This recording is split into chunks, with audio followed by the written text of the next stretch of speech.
Welcome to the Nerd Journey Podcast. Our goal is to help you, the technology professional, accelerate your career progression, increase your job satisfaction, and be more effective in your existing role. We want to bring listeners like you the career advice we wish we'd been given earlier in our careers. I'm John White, at VJourneyman on Twitter, sharing co-host duties with Nick Cordy at NetworkNerd_. We're two former IT operations guys who have moved on to pre-sales roles with technology vendors. We have our opinions, but we also like to highlight the journeys of others and see what we can learn from them. We'd also like to ask for your feedback to make this a conversation, not a one-way broadcast. Email us at nerdjourneypodcast@gmail.com or DM us at nerdjourney on Twitter. So come join us on our nerd journey. Let's take a trip. Episode 307. Is professional networking the same thing as sales? Does the thought of that make you cringe a little bit? Ramzi Marjaba would tell you that sales skills are some of the most important skills people need, but that nobody talks about. And this applies whether you're doing professional networking or searching for a new job. Ramzi is a returning guest, and he's the man behind We the Sales Engineers, which started as a podcast, but became a community and a source of helpful resources for anyone in or around the discipline of sales engineering. What exactly is a sales engineer? We're going to define what that role is and isn't, and we're going to talk about job market trends for this type of role through the pandemic and beyond. And what has changed for Ramzi after creating over 300 podcast episodes for We the Sales Engineers? What has he learned? And what might he want to do differently than when he started? Let's catch the full story as we take you to part one of our discussion with Ramzi Marjaba.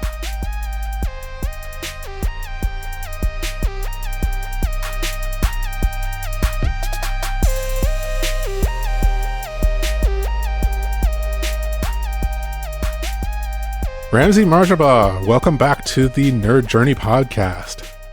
And you are on mute. Yeah, I felt like that we should do that as SEs. It happens every call. So I figured we'd start off with it and, get it out of the way. I'm sorry, I'm on double mute. It happens. Hey, how you guys doing? Doing great. Doing great. I want to say you're one of our earliest guests. It's been literally hundreds of episodes since we had you on, but could you reintroduce yourself? Tell us who you are and what your current position is. Sure. My name is Ramzi Marjaba. My official title at work is Solution Specialist. My real job is sales, but because I never wanted to be in sales, I negotiated a different title that makes me feel better about myself. On the side, I run We the Sales Engineers, which started off as initially a podcast, then I started creating blogs, YouTube videos now, and I've been coaching SEs for a few years now, mainly SEs. I have some people who want to become SEs that come to me and I help. The distinction that I give is I don't get you a job. I give you accountability so you can go find a job and give you the tools so that you can go find a job, this job or the next job. You don't have to come back to me. But yeah, I coach SEs, and that seems to be one of my favorite things to do rather than being a salesperson or even an SE at a company. An SE is sales engineer, just so that everybody's clear. Sales engineer, systems engineer, solution consultant, whatever you want to call us. All the things. As long as you call us. Let's talk about We the Sales Engineers real quick. You started the podcast from what I remember, because, I'm thankful to be part of this interview. I was actually sick the last time you and John talked, so I'm glad to be part of this one. Me too. In that discussion, I remember you saying something about you started the podcast because you didn't really have a place to go to get educated about what it was like to be a sales engineer. And you wanted to make resources for other people who were getting into this profession so that they could do it better and have others to talk to as sort of a community. Does that sound right? Yeah. The little bit of a longer version is I had been on the job for almost 2 years. I've been hitting quota. Most of my work was I used the spray and pray methodology very well, which basically meant customers bought despite of me, not because of me. I was more of a data sheet than anything else. And one time we had the senior VP of sales come up. So my boss's boss's boss's boss My boss's boss's boss also came up with it, and the senior VP of product management. So we had a bunch of meetings lined up. And on the last meeting, somehow I ended up presenting. It was supposed to be the product manager, but I took over and presented. Halfway through the meeting, my customer, who I knew very well, so I used to be an enterprise SE, he basically stopped me and said, Ramzi, I don't care about anything you're showing me right now. And my VP was sitting there. He took it all in. To his credit, that was the best thing that ever happened to me. Because he took me aside after the call. He took me to a meeting room and he said, Ramzi, you didn't do any discovery. And my immediate response to that was, what is a discovery? 2 years on into the job and no one's ever explained to me what a discovery was. So I went down a rabbit hole. I read a lot of sales books. I couldn't find too many SE books. The only book that I found was Demonstrating to Win, which had a bit of information about discovery.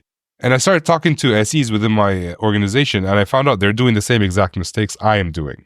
And that was the genesis of the podcast, because I wanted to talk to people outside of my company, like both of you.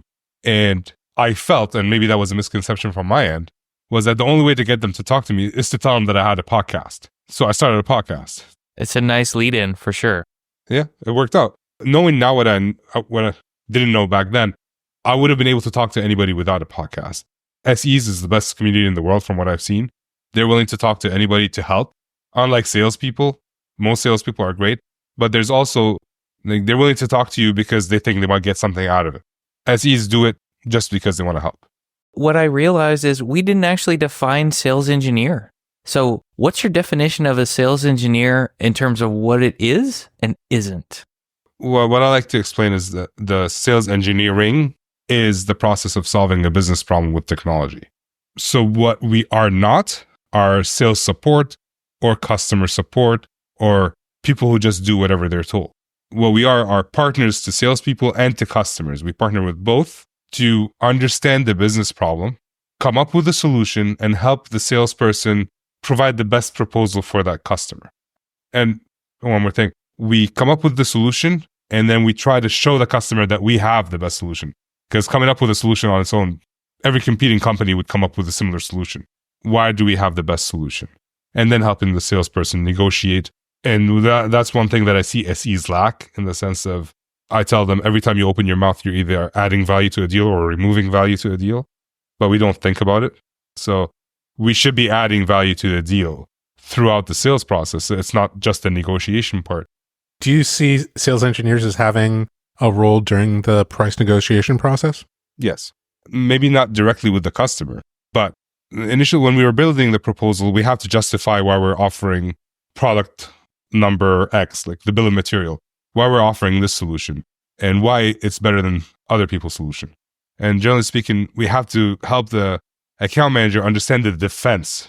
If someone says, well, vendor C is saying that we're better than you because we do this, which generally they don't say it out like that, but just for the sake of brevity, my responsibility is to help the salesperson explain why what they're saying is incorrect, or why what they're saying is potentially correct if you think about it in this way, not that way, right? Maybe it's a better solution if you're trying to do data mining, but it's not a better solution if you're doing whatever you want to do, Mr. Customer or Mrs. Customer. So yes, I feel like SEs, I personally feel like SEs have a lot to do with negotiation. It sounds like what you're talking about is that differentiation process where you're helping the account manager defend the solution as a non-commodity solution, where there's like unique benefits to this solution that we're presenting you. Okay. 100%. I mean, there are entire teams right now that are called value engineering. The whole job is to just highlight the value to the customer. I don't know why it's an entirely different team from SEs. I think SEs should be doing that.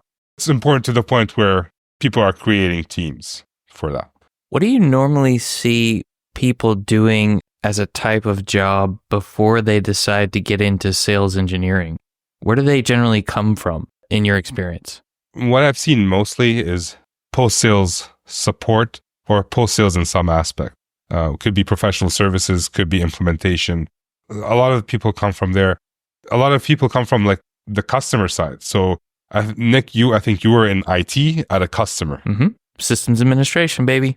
And because you work with vendors, you know what the customers need and want exactly. It's an easier transition for you to jump in. during like 2021, 2022, anybody was becoming an SE, to be honest. Like teachers, truckers, we were becoming SEs, and now we're back to being a little bit more selective in who we choose as SEs. So generally post-sales, IT, software developers, if they've worked with vendors and they're going to sell something to software developers, it depends on the industry that you're going to sell into. Generally speaking, if you're a customer of an industry, you could become a vendor of that industry. I'm curious about your 2021 and 2022 comment where there's a lack of selectivity. Can you say a little bit more about that? Well, at that time, like money was cheap. Interest rates were low. Lots of companies were getting money left, right, and center, and they needed to scale, or they wanted to. I don't know if they needed to scale, but they wanted to scale. So there was a shortage of SEs. They were taking chances on people. Some of them have paid off, and some of them have not. I'm not saying just because you were never an engineer or never worked in IT, you wouldn't make a good SE. You might have a different perspective, so it could work, but it opened up to a lot bigger range of people to actually get a chance. And since then, money's gotten more expensive. A lot of experienced SEs were let go in 2023. Even now, you hear a lot more about layoffs. It's not as much as back then, but you still hear it. So now, why would anyone choose someone with zero experience, zero technical know-how over someone who's been an SE for years? They probably wouldn't. So it's a little bit more selective at this point. It's an employer market versus an employee market, as far as I see it. Thanks. That kind of tracks with my experience and my perception of the job market as well.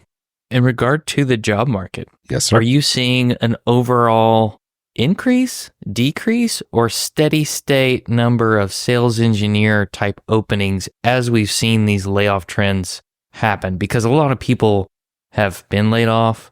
That's top of mind for a lot of folks right now. So I am seeing a steady, slow increase. A year ago, there were no openings. If you have one new job opening, that's an increase. But I am seeing it increase a little bit. It's still tough. It's still competitive. You still have to prove yourself. I was talking to a recruiter back in 2022. You have this checklist. If you look at job description, you have to have known AI for 17 years. You have to have developed it. They couldn't get everything that's on their checklist, so they would pick the most important and settle for that. Now, whatever's on their list, they don't need to settle. They can't check every box. So let's say you're applying for, like, I'm an experienced SE. I'm in networking, right? Not security, not network security, networking. If I want to apply to network security, which is like the next adjacent thing I can step over, it's easy transition. There is someone with my soft skills and security experience. So it makes it just harder, and you kind of have to check every box. There's always someone better. So it's just harder to move jobs right now. If you're in a job and you're secure, be thankful. That's all I can say. So it sounds like what you're saying is there's like this kind of this slow upward trend of new jobs being posted, but there's also this like kind of backlog of like these negative downward spikes of 40 SEs at this company lost their job. So that's 40 people on the market. 60 people, SEs over here lost their job. So they're all on the market. And there's that backlog, maybe regionally, maybe. That's as far as I see it. Mm-hmm. But also remember that it's not just the people who are out of a job who are looking for a job. Mm-hmm. If someone is at Palo Alto and Fortinet really wants them, they will go after them. So you're not just competing against other people who were laid off. You're competing against people with a job. And it's always easier to get a job when you already have one. Very true. Yeah. It's a really interesting perspective. So it sounds like you're saying this is like not a great time for people who are adjacent to the SE position to try to move over, unless maybe a company is specifically targeting like early career people, maybe. I don't think there's a good time for SE adjacent careers. Just because it's not a good time doesn't mean you don't apply or you don't try. Mm-hmm. I got my job as an SE in a not so great market because the vendor was trying to break into my employer's organization. I had the network that they wanted. So I got the job. If you can position yourself. One thing I want to point out to people, and I think most people know it by then, but I just say it just in case. Resumes don't get you jobs, people do. So if you're interested in becoming an SE, or interested in changing jobs, whatever job it is, start networking. Dig your well now before you need it. Reach out to your network, other people who are in the same industry. If you want to break into sales engineering, talk to SEs, solution engineers, talk to salespeople, talk to customer success people, build your network like that. And I hate to admit this. I really hate it from like the bottom of my heart. Sales is one of the most important skills that people need, and no one ever talks about. Like, we look at salespeople as sleazy, bad people, but the sales skill is something you use in every day of your life. And the process of getting a job is a sales cycle. It's a sales job. You're the product. You're the salesperson. You're trying to sell yourself to the customers. How do you sell yourself to the customers? Well, the first thing you need to do is find the lead. What are the leads? Other people who can refer you. And then you need to go through the sales cycle where throughout the interview, you need to show your value, not just your job description, not just like, hey, I close tickets for my company. It's like, yeah, every other support engineer closes tickets for their company. What was the impact of you closing tickets? Did you close it faster? Did you come up with a process to help the team close it faster? Did you create more efficiency? Were you the go-to person? Like, what differentiates you from the competition? And then you have to, whatever the process is for sales engineers, like 700 interviews and a demo on a product you've never seen before. I'm being a little facetious, but you know what I mean? Like, it's a long process, and every step you have to prove to them why you earn the next step of the process until you get the job. But that's why I'm saying sales is the thing that you have to do to actually get the job. I want to go back to finding the lead, the networking piece. So in your opinion, when we say go and network with people, that can take many forms. I could reach out to someone I don't know on LinkedIn. I could reach out to someone who has a podcast or a YouTube channel because I want to talk to them one-on-one. I could go to a meetup group that's in person or even remote and start to talk to people. So in your mind, Ramzi, is networking me selling me, or is networking just me building connections? Well, what's the difference? Well, I mean, in my brain, I think networking is me building a relationship with someone else to get to know them and to get to learn from them. And if I can do something to help, that's awesome. What is sales then? In its truest form. I think at least what I heard is the selfish motivation, which can come across like, hey, I'm here to talk to you, but I'm really here to talk to you so that you can help me. Yeah. Versus I'm here to talk to you to build a relationship. I mean, that's why we asked you on this podcast, Ramzi. Yeah. But that's sales. In reality, what sales, or at least what sales in its truest form is supposed to be. I'm not meeting with you to sell you something. I'm meeting with you to see if I can help you with anything. There you go. If I can help you with anything, then I'm happy to sell you something. And you know what? I'm happy to get paid for the services I've helped you with. There's nothing wrong with getting paid for that. Most salespeople don't think like that. But when you're reaching out to people, like let's say I've never been an SE and I want to break into sales engineering. And I see John on LinkedIn, he's posting, whatever he's putting out seems interesting. And I get these messages all the time. My response is like, hey, John, I'm following you on LinkedIn. And so one, that's a favor, kind of. Like, I'm following you. I added to your follower count. You say a lot of interesting things, and I would love to learn from you. Some people ask for 15 minutes, some people don't. But you could ask for 15 minutes, and if they say no, they say no. It's always good. If you're able to offer any help, that's great. Like, hey, John, I just talked to Nick, and he seems like a great SE, great guy. I'm not an SE, but I just talked to him. I'm happy to broker an introduction if you want to be useful. If you reach out to people with the expectation that they owe you something, generally speaking, it's going to show in the message. But if you reach out to people just like, okay, I'm thankful for what you do. I appreciate your time. If you have 5 minutes, I'd be happy to take you out for a coffee or ask you a few questions. But that's what sales is. SDRs, sales development representative. They're reaching out to 10,000 people a day. And if you look at their emails, most of their emails that they're asking for stuff from the customers, they get ignored right away. The emails that show some helpfulness, they might not be ignored. And still, some people are going to reject you. You're going to message 10 people, maybe half will respond. So message 20 people if you want a full person responding. But, it's a numbers game. Message, and some people will connect with you. Some people won't. Don't spam. I coach people like, I want leads. But even me, as someone who wants leads, if you're talking to me as if you're doing me a favor, block. So I don't know if I'm rambling. I'm going to stop now and see if what I said was clear. What I heard was you were drawing a parallel between the process of selling and the process of networking.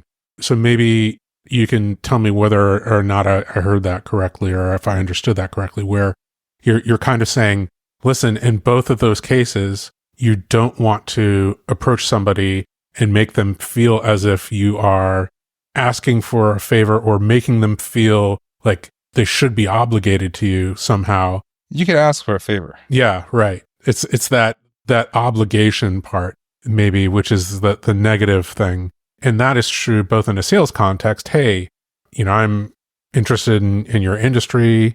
I've heard people in your industry and in your position have issues like this, A, B, and C. Does that track with what you're doing? Can you give me some background information, to see if I'm on the right track, as opposed to, hey, can you tell me whether like you need my product or not?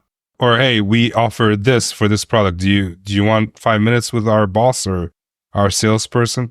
They're usually not like that. They're better crafted, but yeah, but they boil down to that, right? It can boil down. That's the end result. Yeah. And that message, if the product is a connection with me, in the networking context, is not that desirable, right? It's kind of like, hey, I put no thought into what it is that you do or what you need, but would you like to talk to me and like help me? Is like, maybe not. I can say this. A lot of SEs are willing to help if you phrase it properly. Mm-hmm.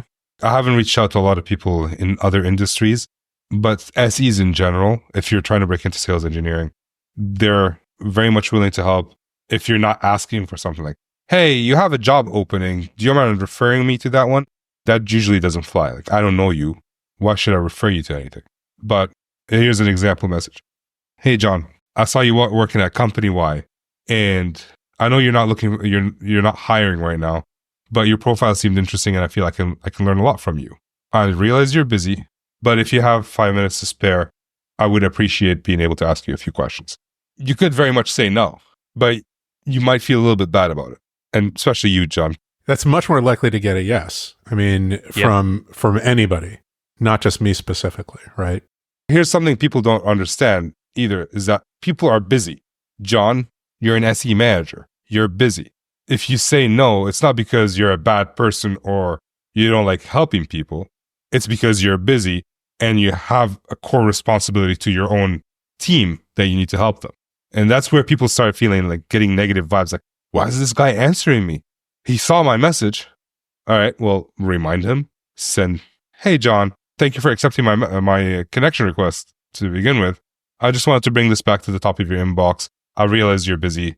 If you're too busy, just let me know. So it doesn't have to be complicated. You don't have to be rude to people you want to help you. Nobody owes you anything. I really like that approach. It feels like common sense once you've heard it, and especially if you've experienced it from the other side. Maybe it's not so common, and maybe that's exactly the kind of thing that people need to be coached about. Hey, it's actually not that difficult. There's a best practice for going about doing it, and here it is, from lots of trial and error. And once you hear it, you think to yourself, oh yeah, of course, that's exactly what I should be doing. But before then, it's like, this is not something that's a core skill of like, hey, how to go about like gaining new acquaintances as an adult. Well, it's also personal. I'm reaching out to people because I need their help to get a job. That's my only concern. I just need to get a job. So for me, my life revolves around getting a job, which means my life revolves around me messaging John and Nick and Teresa, whoever. You, on the other hand, your life does not revolve around answering them. And it's the same as sales engineering, right? We messaged a customer. We just did a demo and now the customer is not answering us.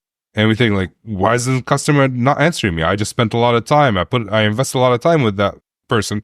Why are they being rude to me right now? Well, no, their daughter was sick, or their PM came up with a new release that they have to come out with in 2 weeks. And in 2 week sprint, and now they have to create this new document or code or whatever.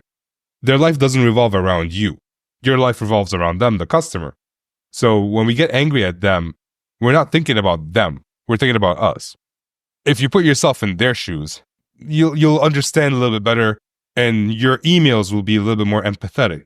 And I've found when I change my mentality from I deserve an answer to maybe there's something wrong I can help with. Hey, John, everything okay? I know we mentioned we're going to talk about this the other day, but if you're busy with other things, just let me know. I don't want to be the guy bugging you every 2 hours. And since I changed that mentality, I've gotten a lot more responses. My relationship with my customers improved. They tell me, hey, Ramzi, I know we were working on this, but we have this release that's coming up at the end of the month. You know what that means. Cool. I'll leave you alone. Made my life easier, made their life easier.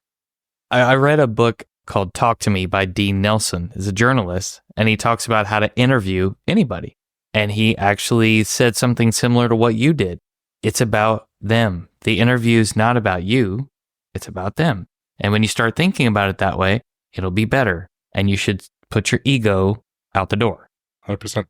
But to your point earlier, if I am networking with someone because I think they have a great story to share on the podcast, I'm selling them on the podcast, like selling them that it's a good idea to be on the show. That is 100% a sales pitch.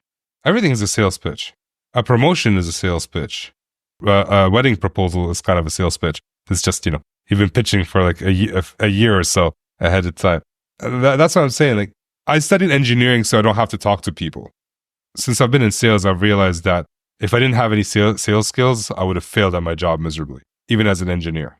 I feel, and I think I've said this before, even like on the previous episode that we were on, I felt like my lack of sales skills impeded my career in IT operations because I didn't know what was important to my boss, so I couldn't pitch my IT projects in the context of things that were important to my boss. Just like if I don't know what's important to my customer, then I can't place my products and solutions in the context of, their metrics for success as an organization or as a team or as an individual. And just that lack of understanding of what's important to that person, what's the lens of success that they view. Like, you can't talk to them in that context unless you understand that, right? So, for example, like in your networking context, like some people view a successful life lived as a certain percentage of their time being spent helping people. So if you understand that context and you can present yourself as somebody who is an attentive student, then you will present yourself as a path forward in success for that person. I think I didn't understand that until I understood and was taught sales skills. But, to Nick's point, this is really more about you, not about me. I love hearing about you guys. Rolling things back a little bit, how has the podcast itself as an entity kind of evolved over time? The podcast specifically or WeDSCs in general? Both, but maybe starting with the podcast. So the podcast was great, and I have 350 episodes, over 350 episodes. For the first 200 episodes, I felt like still every episode I was learning a lot. And then it started to dwindle. The last 150 episodes were tough for me because I was talking to people and they were smart people, but I knew everything they were saying. And I kept going with it specifically because I was getting messages from people saying, love your podcast, is helping me a lot. But I got to a point where after like 350 episodes, I got bored. Whenever I needed to record a podcast, I'm like, I don't want to do this. I don't want to ask the same questions. It didn't feel authentic. If you're telling me something and I have to kind of show enthusiasm as if I had learned something new, it was just not happening. And it's very hard for me to fake things. People tend to know exactly how I feel about them or what they're saying because I'm fairly expressive. At least I'd like to think so. So I decided, you know what, after 350 episodes, I'm going to take a break. So it's been almost a year. It'll be a year in February or a little bit later where I haven't published any episodes. And what I'm doing right now is for the last 150 episodes, I did it for the audience so that they can learn. From now on, I want to do it for me as well. So I'm reaching out to people that I never would have talked to before, and they're a little bit outside of my domain. For example, I had someone, I recorded an episode with him, and he's a procurement person because I wanted to learn about procurement and I wanted to challenge him because when the conversation started between me and him, he didn't want to be on the podcast because SEs don't really care about procurement. I'm like, who do you think builds the business cases? It's like, all right, let's jump on. So we started talking about it and I learned a lot. I'm talking to SE leaders about a little bit more advanced topics. For example, should sales engineers be part of the services department or the sales department? And it's not necessarily for me just to learn, it's me to debate as well. I feel like I learn a lot from debating. So that's how it's transitioning right now. And I'm going to do 12 episodes a year, and that's it. I'm going to start doing seasons like Netflix, except not as expensive. But also, so one of the things that I noticed in the podcast is I wanted to share a lot more of my knowledge. So I was doing it in a podcast format. But it's very hard to talk about sales engineering and just like explain stuff without whiteboarding. So I stopped doing that. And now I'm focusing more on YouTube where I get to do some whiteboarding when it comes to sales engineering. So, I'm doing both. I'm doing the podcast where I talk to leaders, and I'm doing the YouTube channel where I share my expertise and my knowledge. Is there a publishing schedule for the YouTube part, or you just kind of do it as you get inspired? I try to do it every other Friday. Okay. I tried to do it every Friday. It did not work out. It seems that I'm busy. I figured I'd rather be consistent. The reason I did that was I found that if I say I'm going to do it every week and I miss 1 week, then I miss the next week, and then I miss the next week. I already failed my commitment. What's the point? It's like being on a diet, having to stick to some macros. Like I already had a piece of bread, and I'll have a cake too. So that kind of theory. So now I decided, you know what? I'll do it every other week. It'll be better off. I can stick to that a little bit more. And what ends up happening is on Friday, I'll record the thing on the whiteboard and publish it that same day. So it's not better, but I'm doing what I can with the time that I have. I've found that I've enjoyed watching the whiteboarding to, give you some live feedback. You my whiteboarding? Yeah. So you're the only one. Okay. Well, I appreciate that. Thank you. It's different from audio content. And I think that you're right. Sometimes when you're describing processes, it requires a visual component. And it can be difficult to describe a process using an audio format. It's interesting to cross over. And the other thing that I like is that you didn't, say, oh, I need whiteboarding. So I need to build my own whiteboard. There's all kinds of like gear that you could have waited to get. Okay, I need, $10,000, room to do this stuff. And you didn't do any of that. You're just like, here's a whiteboard. I'm going to start drawing on it and let's go. And we call those noble obstacles, John, according to John Acuff. Yep. Like I really thought about at least making a light board. But then I thought, like, am I going to use the light board with a customer? If I'm whiteboarding with a customer, I'm not going to use the light board. That just looks cheesy. They won't be able to, like, I'm going to have the camera pointed at me. Like right now we have 3 squares. They're going to have to make my square the biggest so they can see, or it's just weird. Whereas I can share Miro, which is what I use for whiteboarding, and it'll be the exact same thing. And they can collaborate. They can actually point out to more stuff. I can let them control my screen if they want to draw anything. I just felt like as an SE, as a solution engineer, I would use that anyways. So why would I do something completely different for something else? And also, I'm not into spending money in general. So that helped. Miro's free, if anyone's not aware of that. It's a free software. It makes it nice. How have you seen your communication interactions with customers and other people change as a result of doing the podcast? At a minimum, my knowledge expanded. So I don't know if the way I communicate is different. It's just what I say and why I say things. I mean, learning about negotiations taught me a lot about how to communicate. And I learned that through the podcast. I can't really quantify it, or I can't really think about it because it happened gradually. Like you get 1% better. So I can't really say like, oh, that thing changed my life. No, everything I've done, improving a little bit every day, has changed a lot in the way I deal with customers. I used to think that the customer is always right. And now I know that that's not the case. Sometimes they're wrong.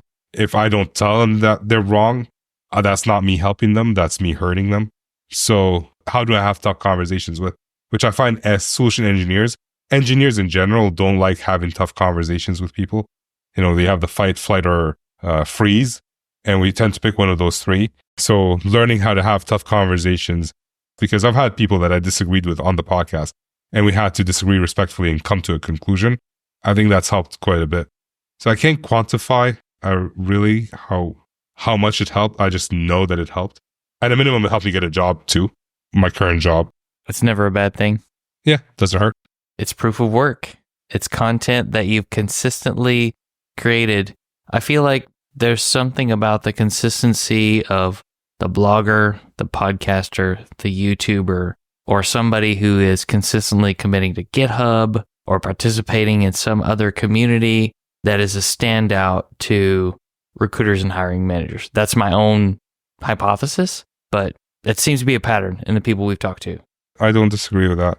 I think it's also practice. Yes. We don't practice, like as SEs, we practice live. So doing this, we get to practice a lot more, which usually helps.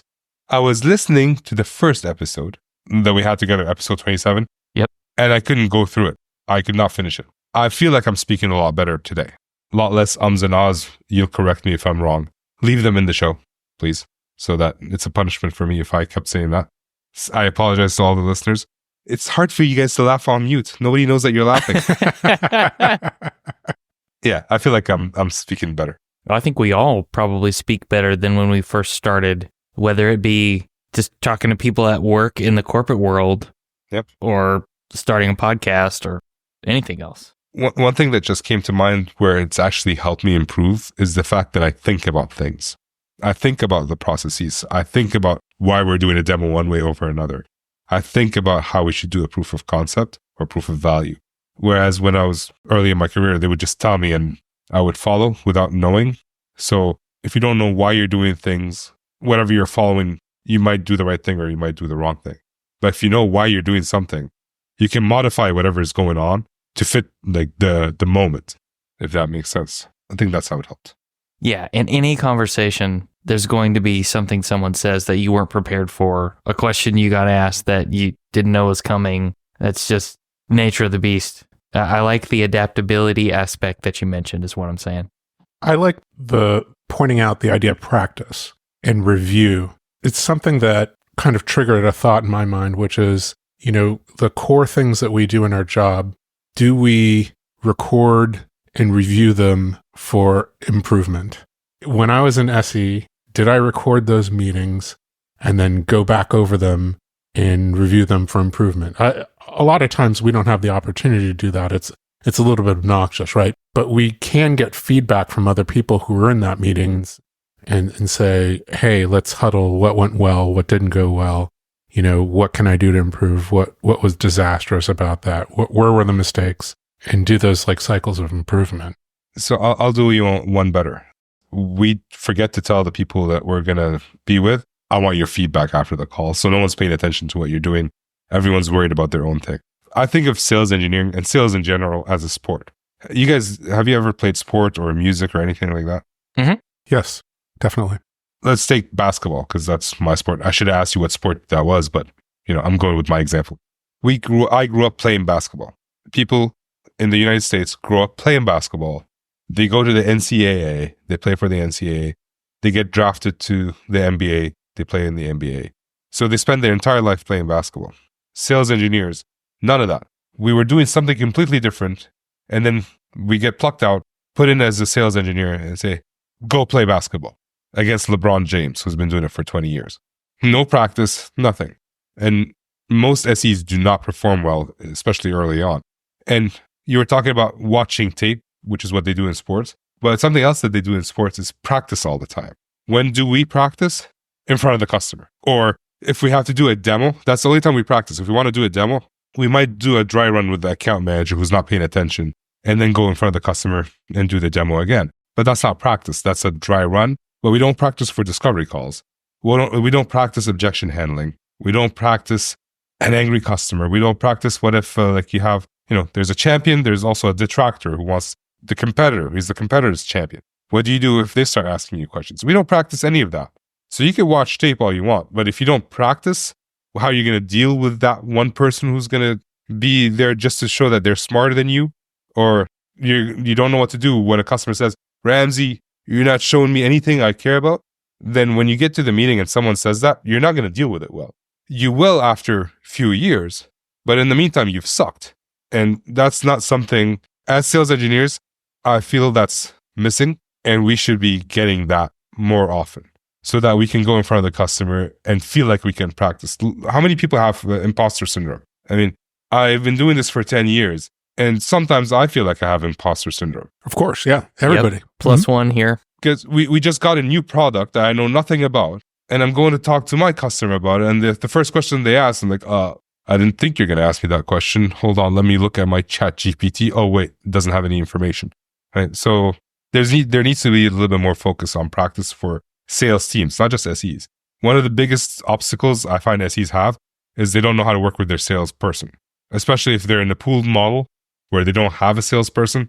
It's whoever calls up and jumps on a call, and each salesperson has their own personality. The salesperson wants to ask all the questions, and then they turn to the SE the last 5 minutes. Do you have any questions for the customer? It's like, yeah, but I need more time. These are something that could be avoided through practice.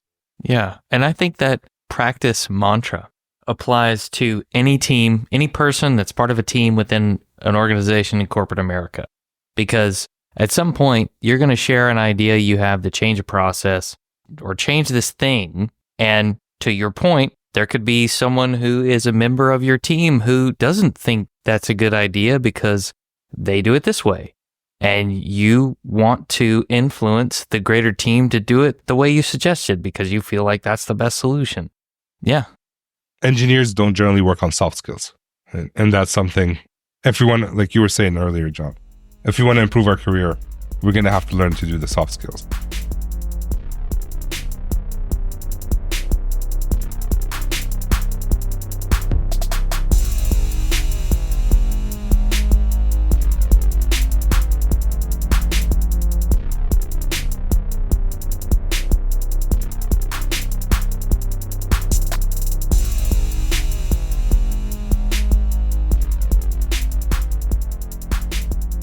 I love the comment Ramzi made about people getting other people jobs.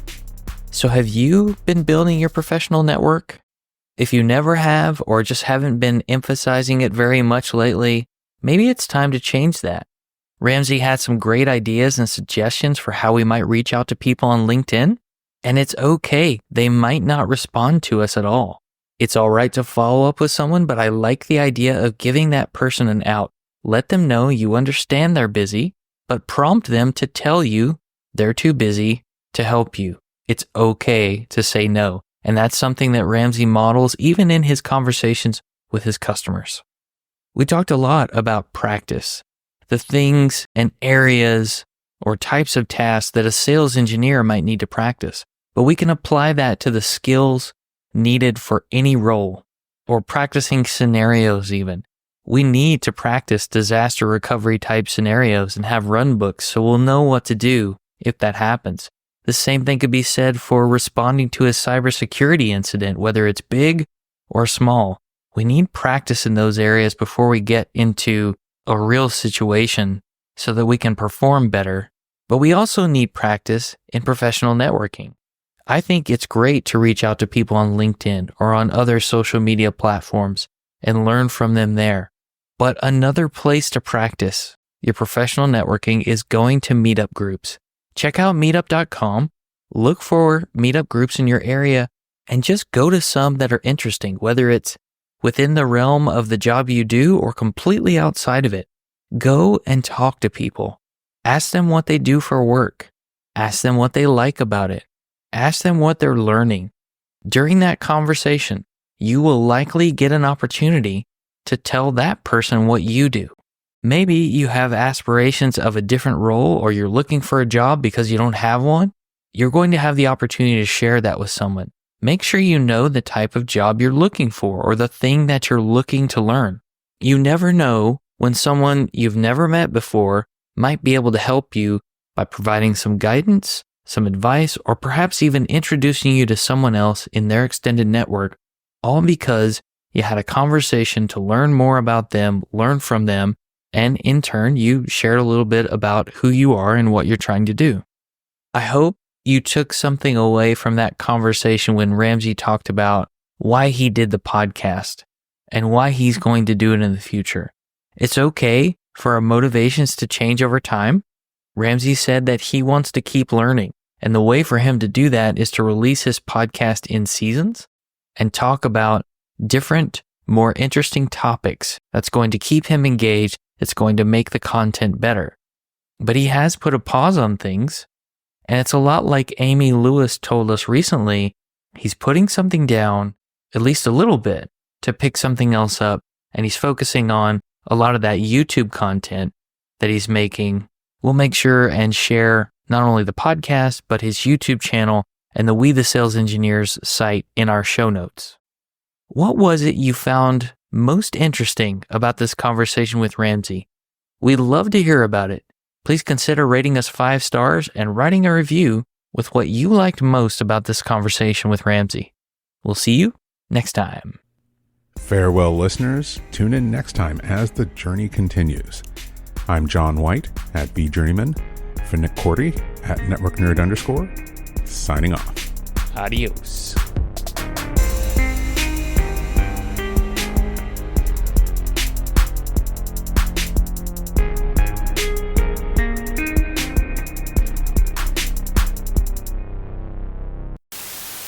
I lost you for a few seconds, so I didn't hear what you just said. Oh, what did I just say? Okay. Whatever it was very smart.